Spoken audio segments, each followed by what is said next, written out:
So basically जो हमारी एक ये क्वेश्चन बहुत इम्पोर्टेंट है। कई बार I have seen this question in 10 year कि आपको ना इन्वेस्टमेंट डिसीजन, कैपिटल बजटिंग और मतलब मेन कहूँ तो फाइनेंसिंग, डिविडेंड और इन्वेस्टमेंट डिसीजंस पे क्वेश्चन मैंने बहुत बार देखे हैं। तो हम आज इन्हीं डिसीजंस को डिस्कस करेंगे और इवन जितने भी थ्योरी के क्वेश्चंस होते हैं वो सभी डिस्कस करेंगे, जो कि 101% कोई ना कोई क्वेश्चन आपको अपने एग्ज़ाम में दिख जाएगा। चलो सबसे पहले ना एक डिविडेंड डिसीजन की बात करते हैं। पहले मैं ये पूछना चाहूँगी कि हम जो हमारे शेयर होल्डर्स होते हैं, इतना हम सबको पता है कि हम अपने शेयर होल्डर्स को, जो उनका शेयर होल्डर्स का हम क्या करते हैं, जो प्रॉफिट आता है हमारा उसमें से ही हम क्या करते हैं कि हम अपने शेयर होल्डर्स को पैसे देते हैं। ये हम सबको पता है कि उसी में से और जो पैसे दे रहे हैं वो डिविडेंड ही तो होता है, ठीक है। तो एक जो फाइनेंशियल मैनेजर होता है, ठीक है, वो क्या करता है, वो डिविडेंड डिसीजन लेता है। इतना समझ में आता है कि another major area of decision making by a finance manager is known as dividend decision। कि another जो हमारा फाइनेंस मैनेजर डिसीजन लेता है that is dividend decision which deal with the appropriation of after tax profit।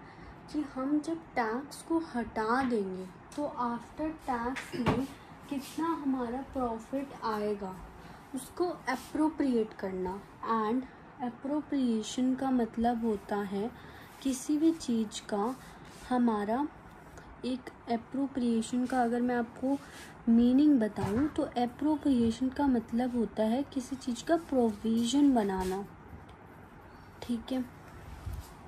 तो basically हम ये अगर appropriate करता है हमारा फाइनेंस मैनेजर कि आफ्टर टैक्स का बेसिकली हमारा प्रॉफिट कितना आएगा, ठीक है, तो यही चीज़ उन्होंने बोली है which deal with the appropriation of after tax profit. These profits are available to be distributed among the shareholder or can be retained by the firm for reinvestment within the firm। तो होता क्या है कि हमारी firm के पास ना दो option होते हैं, या तो वो उस इन्वेस्टमेंट को बेसिकली प्रॉफिट का कुछ हिस्सा या तो वो रिटेन कर लेगी। Either the firm will retain some amount of earning, okay, और what the firm will do, वो अपने प्रॉफिट का कुछ हिस्सा क्या करती है, अपना दे देती है। एक बिजनेसमैन है, वो क्या करता है, कुछ अपनी जो अर्निंग है उसकी, कितनी भी उसकी फिगर्स है अर्निंग की, तो वो उसमें से कुछ अर्निंग को बेसिकली क्या करता है, रिटेन कर लेता है अपने पास, जिससे वो आगे के फ्यूचर खर्चे कर पाए, बिजनेस में पैसा लगा पाए, और कुछ उसमें से जो अमाउंट होती है वो अपने वर्कर्स को दे देता है। वैसे ही कंपनी क्या करती है, जो भी उसकी अर्निंग हुई उसमें से some amount is given to the share holder and some amount is retained by the company. अब क्या होता है कि जब भी कंपनी कोई भी पैसा रिटेन करती है ना, जितनी उसकी रिटेन्ड अर्निंग ज़्यादा होगी उतनी उसकी ग्रोथ ज़्यादा होगी, ठीक है। पर अगर आप ये सोचो, एक बिजनेसमैन ही ले लो, उसने क्या करा, सारे पैसे क्या करा, अपने एम्प्लॉयज़, जिन लोगों को उसने एम्प्लॉय कर रखा था उन्हीं सब में उसने सबको सारे पैसे बांट दिए। तो वो बिज़नेस को ग्रो कैसे करेगा, आगे कैसे चलाएगा, पैसे तो चाहिए ना। वैसे ही कंपनी या शेयर होल्डर जो होते हैं ना, ऑनर ही होते हैं एक तरह से कंपनी के, ठीक है। तो शेयर होल्डर भी क्या करते हैं, अब देखो यार, शेयर होल्डर कोई सारा पैसा दे देंगे तो कंपनी आगे कैसे ग्रो करेगी। That is the same thing that we have to remind that the profits which are not retained earning I guess सबको क्लियर है that retained in earning is a earning which is retained by the company. Retained मतलब that is kept by the company. Okay, then the profits which are not distributed are impliedly retained in the firm. Right, जो profits होते हैं जो distribute नहीं करे, किस में distribute नहीं करे, शेयर होल्डर्स में जो profit basically we are not distributing are retained in the firm. Of course, all firm, whether small or big, have to decide how much should be taken out in form of dividend, i.e. return on capital.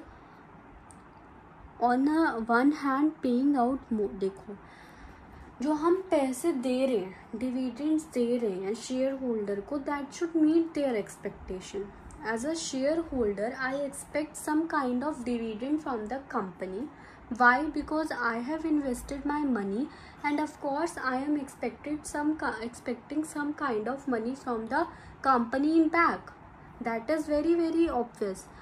But if the company is retaining whole of the amount, then why am the shareholder of the company? Of course I am having shares in that company. I am investing in that company for some kind of dividend.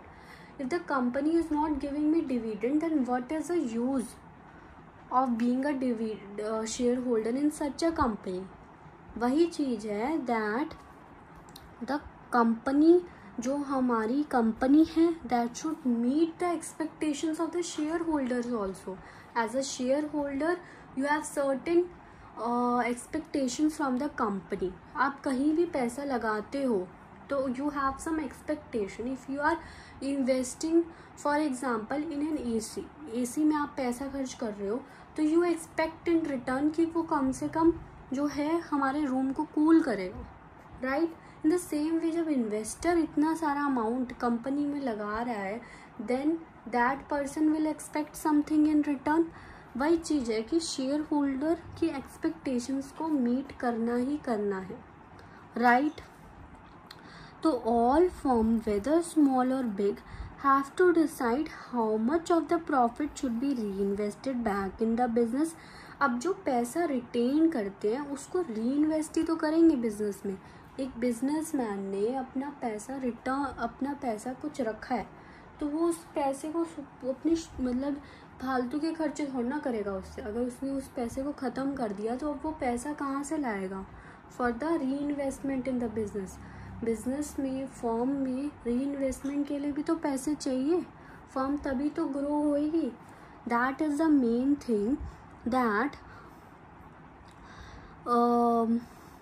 all firm, whether small or big, have to decide how much of the profit should be reinvested back in the business and how much should be taken out in form of dividends, return on capital. भाई जो share holder है वो capital ही तो लगा रहा है company में, तो ऑब्वियसली डिविडेंड्स को हम रिटर्न ऑन कैपिटल कहते हैं. और ऐसे ही क्वेश्चन जब आपके ऐसे ही टर्म्स जब आपके प्रैक्टिकल क्वेश्चंस में आ जाते हैं ना, रिटर्न ऑन कैपिटल, आपको समझ ही नहीं आता कि क्या बोल रहे हैं. Return on capital means dividend. इतना लॉजिक ही अगर आप लगा लोगे ना कि capital, share holder invest in the capital of the company, so return on capital किसको मिलेगा? शेयर होल्डर को ही तो मिलेगा. So on one hand paying out more to the owners may help satisfying their expectation. On the other hand, doing so has other implication. As a business that reinvest less will lend to grow slower. The same thing I have told that अगर मैं ये सोचूं कि भाई share holder की ही expectations को meet कर लेती हूँ, सारा पैसा तो शेयर होल्डर को ही दे देती हूँ, सारा प्रॉफिट बिना रिटेन करे सारा शेयर होल्डर को दे देती हूँ, उससे क्या होगा? हाँ, share holder will be satisfied, shareholder expectations will be satisfied, but will the company will be able to grow further? No. So that is why we retain some kind of earning. Company, that is the main reason that company retains some kind of earning, right? Okay. There cannot be any ready-made policy for any firm regarding how much profit is to be distributed and how much portion is to be retained. अगर आप कोई company में जाओगे ना, आपको ऐसा कोई वो नहीं मिलेगा, अच्छा प्रॉफिट का 70% तो शेयर होल्डर को बांट दो, 30% रिटेन कर लो. This is not a policy. ठीक है, ये कोई पॉलिसी नहीं होती है that we have this amount, this percentage of the profit have to be invested in the retained earning, this percentage has to be distributed in the shareholder. This is not a policy of any as such. कोई भी firm does not make these kind of policies. So basically there cannot be any ready-made policy.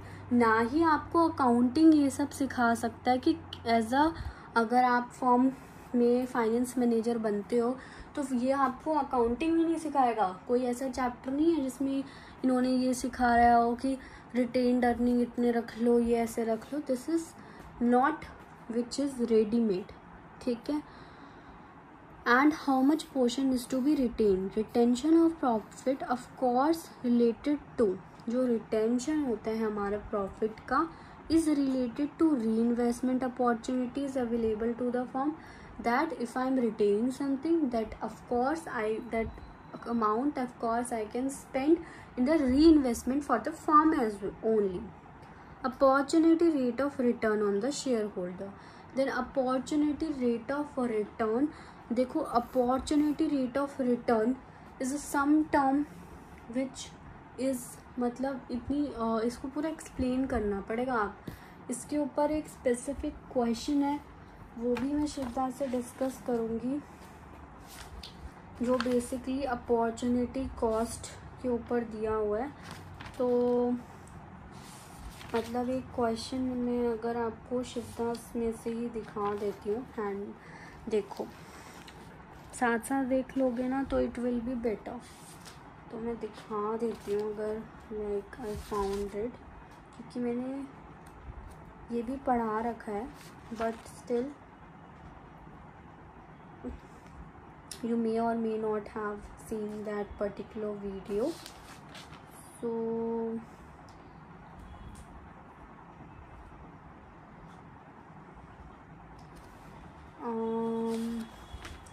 Like एक ऐसा question है कि opportunity cost होती है, वो आपको पूरा एक्सप्लेन भी करना आएगा, बट इससे ये देखो, ये रहा, ये हमारा cost of capital and financing decision unit 3 का क्वेश्चन है कि cost of retained earning is same as cost of equity. तो कॉस्ट ऑफ रिटेन्ड अर्निंग यहाँ पे हमने बेसिकली बताया है कि retained earning is basically opportunity cost होती है.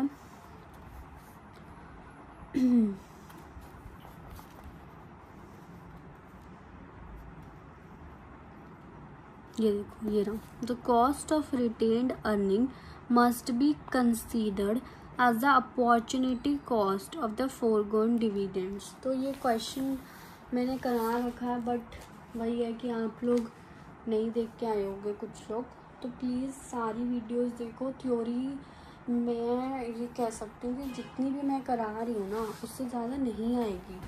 तो इसलिए थ्योरी 30 मार्क्स की आती है, एंड थ्योरी कर लोगे तो ऑफकोर्स पास तो आराम से हो. ठीक है, तो इसलिए थ्योरी पे फोकस करो.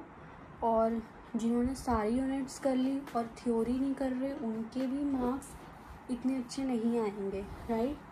तो इसलिए किसी को पास होना है उसको भी थ्योरी करनी पड़ेगी, और किसी को अगर अच्छे नंबर लाने हैं तो उसको तो ऑफकोर्स थ्योरी करनी ही होगी. Okay. Retention of profit is of course related to, तो ये आपको करने की ज़रूरत नहीं है. देखो इररेलेवेंट चीज़ें मैं नहीं पढ़ाऊँगी, मुझे पता है कि आपको कितना लिखना है, ठीक है, मैं उतना ही बताती हूँ. तो ऐसे कोई इररेलेवेंट पॉइंट्स मैं खुद भी नहीं सजेस्ट करती हूँ, because I know that you have already, आपके पास कम टाइम होता है, उसमें आप थ्योरी कर रहे हो, उसके ऊपर से मैं आपको इररेलेवेंट पॉइंट्स बता दूँ. वी नो कि कौन से पॉइंट्स अगर आप लिखोगे ऑफकोर्स तो आपको ज़्यादा अच्छे नंबर मिलेंगे. तो उसी हिसाब से ही मैंने ये सब कुछ मार्क किया है, ठीक है, तो आप अपने नोट्स पे बना सकते हो। ओके, देन उसके बाद thus a finance manager is concerned with the overall financial analysis and planning, managing the asset structure of the firm, managing the financial structure of the firm। ये तो एक कंक्लूजन आ गया, ठीक है। अभी तो मैंने सिर्फ डिविडेंड डिसीजन बताया। फाइनेंसिंग डिसीजन समझो क्या होता है। फाइनेंसिंग डिसीजन से पहले आई गेस आपको इन्वेस्टमेंट डिसीजन समझना ज़्यादा ज़रूरी है। तो इन्वेस्टमेंट डिसीजन समझ में आएगा तो आपको फाइनेंसिंग डिसीजन समझ में आएगा। तो इन्वेस्टमेंट डिसीजन मतलब कंपनी को कहीं पैसा इन्वेस्ट करना है। कंपनी के पास बड़े स्कार्स रिसोर्सेज होते हैं। अब उन स्कार्स रिसोर्सेज को कंपनी को बहुत सोच समझ के खर्च करना होता है, समझ रहे हो। ऐसे ही कंपनी कहीं भी पैसा खर्च नहीं करती है। फालतू के खर्चे कंपनी कभी भी करना मतलब अवॉइड ही करती है। क्यों? क्योंकि फालतू के खर्चे कर लेगी तो कॉम्पिटिटर्स को कैसे बीट करेगी। वही चीज़ यहाँ पे बताई हुई है कि कंपनी को बहुत सोच समझ के basically it has to invest money, ठीक है। तो वही चीज़ आपको समझनी है कि फर्म को बहुत सोच समझ के पैसा खर्च करना होता है। तो उस एसेट पे जिस पे भी वो पैसा खर्च करेगी that has to be taken by a professional in that field which is of course your finance manager. तो वो बहुत सोच समझ के कुछ एसेट सेलेक्ट करता है जिस पे बेसिकली खर्चा आएगा। अब उस एसेट को हमने पता लगा लिया इन्वेस्टमेंट डिसीजन में कि वो कौन सा एसेट है कि जिस पे खर्चा करना है, पर उस एसेट को बेसिकली वो एसेट को जो अगर हमारी कोई भी अमाउंट है उस एसेट पे पैसा आएगा कहाँ से। उस आपने सोच लिया कि भाई हमें तो 1 लाख का एसेट खरीदना है, पर वो 1 लाख का एसेट लाए कहाँ से, उसके लिए पैसे, वो डिसीज़न हमारा फाइनेंसिंग डिसीज़न के अंदर आता है। ये समझ लिया तो थ्योरी तो फिर इनकी आराम से आप नंबर सिक्योर कर सकते हो। इन्वेस्टमेंट डिसीजन में आप ये लिखोगे कि रिसोर्सेज तो बड़े स्क्वायर्स होते हैं, ठीक है, और कंपनी को ऐसे ही खर्चे करने चाहिए जिससे वो कॉम्पिटिटर्स को बीट कर पाए, ठीक है। तो investment decisions are the decisions relating to asset composition of the firm. अब इसमें आपको पता ही है, आप 11 से ही पढ़ते आ रहे हो that there are 2 types of assets. One is your current assets, one is your non current assets. Every non देखो कैटेगराइज कर दिया है। Capital budgeting decisions involve all the fixed assets and non current fixed assets एक की बात है, right. और working capital management covers the non current assets, right. बस यही है, इसको आपको पढ़ने की अलग से ज़रूरत नहीं है। अगर आपने चैप्टर कर रखा है तो आपको समझ में आ जाएगा। बाकी ये तब भी लिखने की ज़रूरत नहीं है, इतना पता होना चाहिए, ठीक है। बाकी यस, फाइनेंसिंग डिसीजन में मैंने आपको बता दिया, पर ये भी आपको पता होना चाहिए कि फाइनेंस में किससे कंपनी पैसा मांगती है, ये तो आपको पता ही होगा। Still I am telling the, या तो कंपनी भाई डेटर से मांगेगी, जो आप डेटर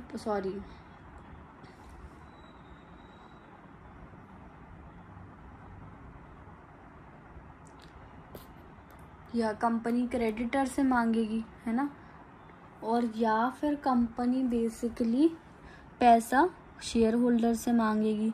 तो या तो कंपनी बोरो करेगी मनी और या फिर कंपनी शेयर होल्डर से ले लेगी। तो जो भी बोरोड मनी होती है उसमें कंपनी को डिविडेंड देना होता है। अब बोरो मनी का बेसिकली एक ही रिस्क होता है कि अगर कंपनी उस बोरोड मनी को रिटर्न नहीं कर पाई तो that company will be declared insolvent.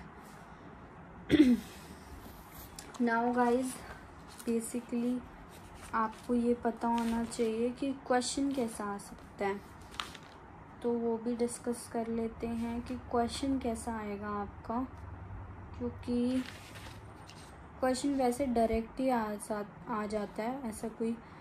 और एक चीज़ और पता होनी चाहिए, जो ये रिस्क है ना, इसको हम फाइनेंशियल रिस्क कहते हैं, ये जो रिस्क होता है। और इस पर एक सेपरेट क्वेश्चन बनता है कि आपको मैं शिवदास दिखाती हूँ, ये पूछा गया है कि फाइनेंशियल रिस्क क्या होता है, पर ये एक पूरी डेफिनेशन तो हम नहीं कह सकते, पर आपको बिजनेस रिस्क जैसे यहाँ नहीं बताया। देखो ये रहा क्वेश्चन, ये आएगा कि investment, financing and dividend decisions are all interrelated, comment. ऐसा क्वेश्चन आपका 2007 में आ रखा है, ठीक है। इसके बाद आप एक कंक्लूजन दे सकते हो कि फाइनेंस मैनेजर कंसर्न्ड होता है ओवरऑल फाइनेंशियल एनालिसिस प्लानिंग में, managing the asset structure of the firm, managing the financial structure of the firm. ये एक टाइप ऑफ कंफ्यूजन हो गया। ये तो क्वेश्चन तो यहीं ख़त्म हो जाता है। तो ये बेसिकली क्वेश्चन का आंसर हो गया। ऐसे ही हम और भी आपके जितने क्वेश्चन हैं यूनिट 1 के, बाकी जो यूनिट्स हैं सबकी डिस्कस करेंगे। यस।